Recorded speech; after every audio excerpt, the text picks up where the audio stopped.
Tá na linha com a gente o tenente Tiago Lourençon, porta-voz da Defesa Civil no estado de São Paulo. Vai falar sobre a inauguração de um novo centro de gerenciamento de emergências da Defesa Civil e do Centro Paulista de Radares e Alertas Meteorológicos.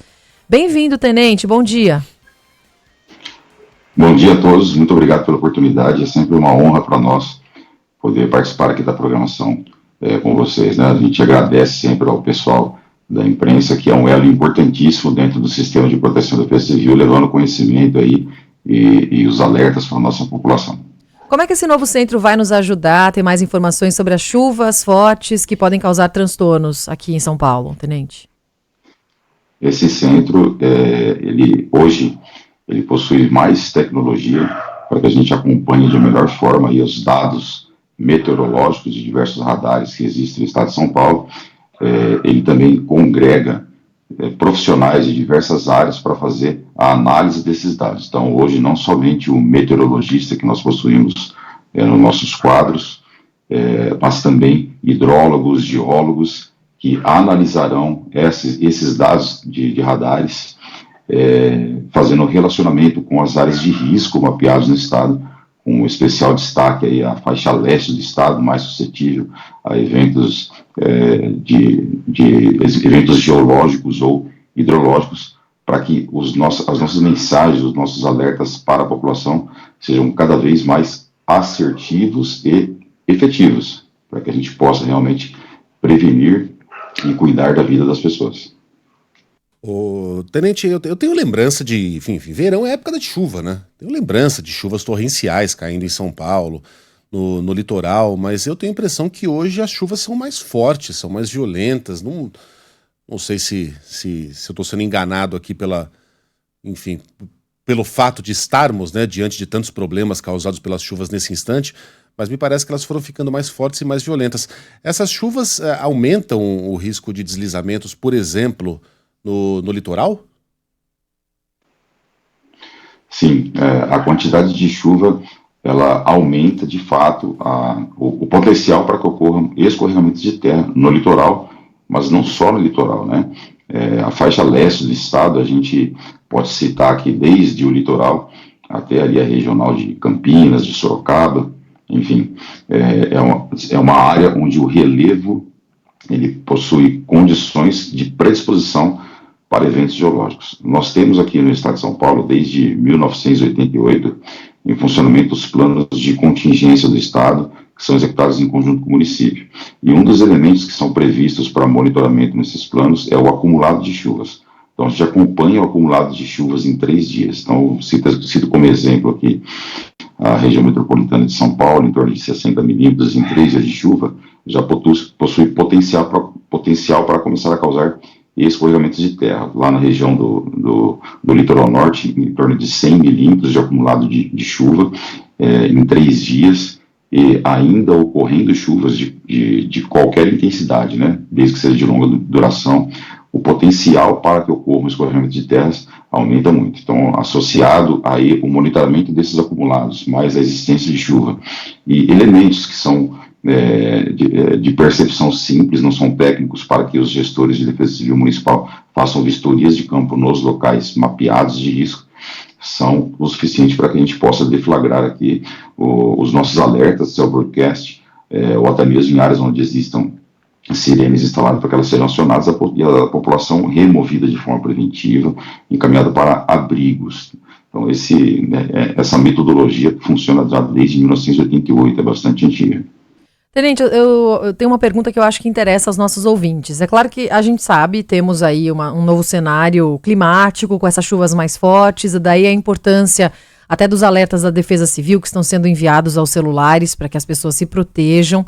Mas muitas vezes, e não é uma crítica a um instituto ou a outro, ou a própria Defesa Civil, a percepção dos nossos ouvintes é que a previsão do tempo não se aproxima algumas vezes do que realmente acontece. Está mais difícil fazer previsão do tempo e por quê? Olha, eu posso dizer para você, baseado na nossa experiência aqui na Defesa Civil, que nesse momento a gente encontra um pouco mais de facilidade para fazer a previsão justamente por conta dessa congregação de esforços que existe no nosso centro de gerenciamento de emergências. E aí eu gostaria de fazer uma ressalva que é importante, né? Quando a gente emite ali um alerta, uma mensagem, seja pelo SMS 40199 ou pelo sistema Cell Broadcast, é importante salientar que a gente desenha no mapa um polígono, né, uma forma geométrica relacionada com aquela previsão meteorológica. O SMS 499 a gente envia com mais tempo de antecedência, tá? E o Cell Broadcast ele vai ser praticamente ali quase chegando na hora do evento, que é para ser assertivo. O que ocorre quando a gente desenha o polígono, né? Então, os sistemas aí de telefonia celulares, aí, as empresas, elas vão enviar as mensagens para aquele polígono que a gente desenhou, por intermédio de todas as antenas que estão dentro daquela forma geométrica, associado com a previsão meteorológica. Acontece que, se você tem uma antena que está próximo das margens dessa forma, ela possui um raio de alcance aí de em torno de 3 km, então vai acontecer que pessoas que estejam fora, até em torno de 3 km da área onde há previsão, acabem recebendo a mensagem e por consequência, não experimentem o resultado daquela previsão, que seria, por exemplo, uma chuva intensa, com a mesma intensidade daquelas pessoas que estão no centro da previsão. Então, é importante a gente divulgar esse tipo de informação para que a população tenha consciência e mesmo assim adote posturas preventivas, tá? Então, o que eu quero dizer com posturas preventivas que a população pode adotar? Se você está numa área que, sabidamente, é uma área de alagamento, de inundação, de escorregamento de terra, saia dessa área, vá para um local seguro, né? Se você tiver dúvidas, acione a Defesa Civil pelo número 199 para que tire suas dúvidas ou faça o devido acolhimento num abrigo. Se você está trabalhando, se você está no trânsito, se você pretende se deslocar no trânsito, por exemplo, tem essa previsão, tem um alerta. Se você já tem a expectativa do seu trajeto passar por áreas que são sabidamente aí passíveis de inundação, de alagamento, já desvia a rota, procure um outro caminho, né? Mesmo que seja um caminho um pouco maior, mas procure um caminho que não seja sujeito a esse tipo de evento. Então, são as posturas preventivas que a gente espera que a população adote ao receber essas mensagens. Então, sabendo aí que às margens aí do alerta existe a possibilidade, então, das pessoas experimentarem o resultado da previsão meteorológica de uma forma menos intensa do que aquelas que estão próximo ao centro da indicação. Tenente, nessa semana eu acho que eu recebi alertas da Defesa Civil todos os dias. Ou alertas para chuvas fortes, ou alertas severos para tempestades. Como é que vocês traçam a linha? Como é que vocês definem o que é... Aliás, os alertas vieram em ótimos momentos e, de fato, foram acompanhados pelas chuvas. Como é que vocês traçam a linha? Como é que vocês dividem o que é uma chuva forte de uma tempestade torrencial? Essa aí é a importância do nosso Centro de Gerenciamento de Emergências hoje, que congrega diversas áreas do conhecimento para a produção dos nossos alertas. A gente observa a quantidade de chuva que está prevista, a gente procura estimar o tempo que vai durar essa chuva, né, porque dá diferença no resultado. Então, veja, se uma chuva de pouca intensidade, mas de longa duração, ela pode demorar 3 dias para começar a apresentar resultados relacionados com deslizamento de terra pelo acumulado de chuvas. Então, isso vai ter um perfil específico de acionamento de mensagens. Uma chuva que tem uma pluviometria alta, que espera-se que ocorra num curto espaço de tempo na cidade de São Paulo, por exemplo, é uma chuva que acende um outro alerta, a possibilidade grande com relação a alagamentos ou inundações. Então, a gente observa aqui esse perfil da previsão, tanto do acumulado da pluviometria prevista, né, a quantidade de chuva que tende a ocorrer e o tempo em que ela vai ocorrer e o local no território do estado. Então, todas essas relações são necessárias, a gente precisa fazer. Então, tem observar também o relevo da área afetada, se tem áreas de risco de escorregamento de terra ou inundação, a condição da bacia hidrográfica, a gente observa também já em que nível que as calhas dos leitos do rio já se encontram naquele momento, que às vezes chove numa região, às vezes não está chovendo em São Paulo, está chovendo na ABC, né? A gente vai reparar os rios que passam ali pela região de Ipiranga já estão com um nível bastante alto. E aí, de repente, se a gente recebe, tem a previsão de chover agora em São Paulo, o sistema de escoamento já está comprometido. Isso aí vai gerar o padrão de alerta, que pode ser, então, severo ou extremo, de acordo com todas essas condições. Tenente, para terminar, ontem moradores aqui de São Paulo, mas também do Rio, receberam um alerta falso. Quem tem Android recebeu um alerta falso de terremoto que teria acontecido em Ubatuba. Defesa Civil esclareceu que não era verdadeiro, que não houve terremoto.